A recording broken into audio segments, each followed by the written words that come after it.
Siyempre, blow wish po na ng kanyang mommy and daddy. At daddy mo na. Daddy mo. PNC, Begnaya. Wish ko lang sa'yo, anak, palagi kang maging mabuting bata, maging mabuting bata sa mga pinsan mo, sa mga laro mo, sa family. At sana, lagi kang makinig kay mami and daddy. Lahat gagawin ni mami tsaka ni daddy. Thank you.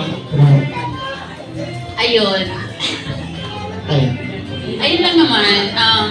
First and foremost, syempre thankful kami kay Lord na sa unang year ng marriage namin, ipinagkaloob agad si Naya. And of course, ayun, ang wish lang naman namin, simple lang, like typical parent na palaging malusog lang yung healthy lang yung anak namin, si Naya. And syempre, lumaki siya ng may pananampalataya at takot sa Panginoon. Matuto siyang maglingkod habang bata pa. And syempre, talagang there's no perfect parent naman or sabihin natin mother or father. Pero we are striving the best na kaya namin para ibigay sa kanya lahat. Kumbaga yung mga di namin naranasan ng bata, at least may provide namin para sa kanya.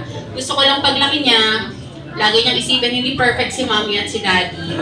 Pero, yung sinisikap namin ng kanyang daddy na may pakita namin yung pagiging role model sa kanya.